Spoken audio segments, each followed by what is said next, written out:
It was in 1936, April 20th. It was a Monday at 2:30 p.m. when Ferdinand A. Silcox, Chief Forester of the United States of America, handed down his decision.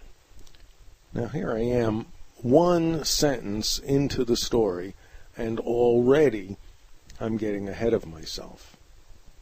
The Sweetwater Overall Company started out in 1871, but as the decades wore on, they became better known for the durability and comfort of their clothing. They made mostly work clothing for men. They had slogans like "Clothes to Work In" and "Work Clothes for Men." Their most famous, their best-known advertising was an image of 3 men on one side and 3 men on the other, playing tug-of-war with a pair of pants. And the pair of pants was holding up. And the slogan on the sign said, "The pants 6 men can't rip apart." Well, in 1936, they decided they wanted a new advertising slogan. And so they ran a contest. Now, my father was very fond of contests, and he heard about this contest for Sweetwater overalls. Now, at the time, he was working as an electrician at 521 Fifth Avenue, a new skyscraper in Manhattan, 39 stories high. He was an electrician and also in charge of the maintenance crew. And they knew overalls. They all wore overalls, and they relied on them. Overalls were where they put their tools. There were loops and pockets so that you could put in screwdrivers and hammers and pliers. And these were protective clothes to resist a scrape against rough concrete, to repel a splinter from unfinished lumber, to provide protection against the spill of acid or some solvent. I remember my son having flannel-lined overalls. My daughter had a pair of overall shorts. It was in pastels with flowers. They have designer overalls, but not then. Then overalls were tough, protective, coarse, utilitarian work clothes for men. And these men knew overalls. My father knew overalls. And as time went by, he kept a notebook in his shirt pocket. And when he'd have some idea for the slogan, he would take notes and record little snippets of ideas so that before the contest entry was due, he'd be able to look it all over and put together some possibilities for a slogan that would win the grand prize of $150. And when you're only making $18 a week, that's a lot of money. Now, it was during that time that a new union was being formed, the Building Service Employees International. My father was a member of Local 32B. He was just about 2 years old in 1936.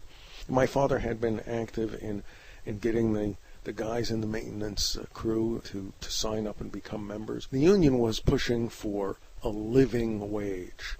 The idea of a living wage was that a person should be able to make enough money working a full-time job so that they could support themselves and their families. Well, the building owners would not agree to an increase in pay, and so the union decided to go on strike. Now, you might think these building service workers, low paid as they were, would not have a chance against the building owners. These are the owners of the most expensive real estate in the world in Manhattan, these skyscrapers. You would think that they wouldn't have a chance. But keep in mind, these were the janitors, the elevator operators, the carpenters, the plumbers, the electricians.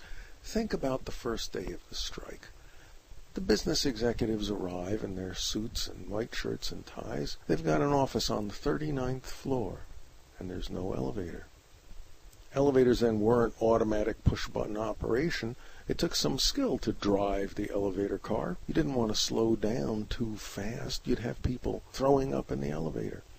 When you slowed down the car, you had to do it gently, and you had to match the floor of the elevator with the floor of the building without having to go up and down and up and down and up and down until you finally matched it and got it right. It took some skill. And think, too, about the toilets that weren't getting their daily cleaning, the trash baskets that weren't being emptied, the light switch that broke that wasn't fixed, the office that was dark, the toilet that overflowed and was still overflowing. So these guys had some power. They carried some weight. And to bring the strike to an end, the union and the real estate owners agreed to arbitration. That meant they had to agree on who should be the arbitrator. And who did they choose? Ferdinand A. Silcox, Chief Forester of the United States of America.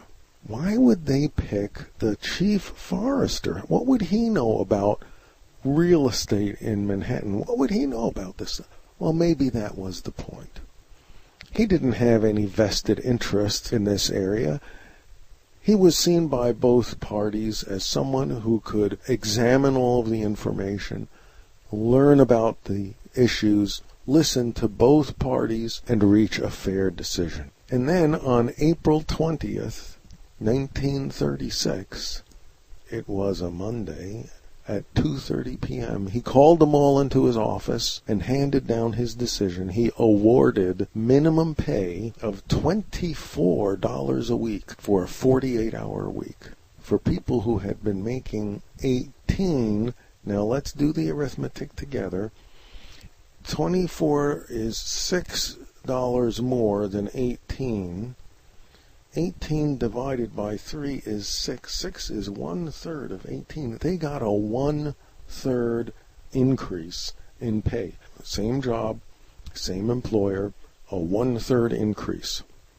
This was outstanding. This was a triumph. This was a vindication. This was glory. This was the Ewoks after destroying the Death Star. But according to the Building Service Review, the union newspaper, they published a special issue in April 1936 heralding the Silcox decision. I know this because after my father died, looking through his belongings, I found carefully stored away a pristine copy of that April 1936 special edition. And it says the most important thing about this outcome was that the arbitrator based his decision on the principle of the living wage. But I've gotten ahead of myself again. It was during that strike when the contest entries became due. Well, my father had been working on this advertising slogan for the Sweetor overalls for some time. He thought he had a winning slogan. He thought he could win the grand prize of $150. And so he wanted to enter that contest. But this was right in the middle of the strike. He didn't know how long the strike was going to go on. To enter the contest, you needed an official entry form. And the only way you could get an official entry form was to buy a pair of Sweetor overalls. And a pair of Sweetor overalls cost $1.50. And that was all the money he had left. Well, he spent that $1.50 and entered that contest. And he won the grand prize, $150, with this winning slogan: Sweetor overalls. Buttons hold on. Seams hold in. Pockets hold out. The Silcox decision, the living wage, and the grand prize slogan.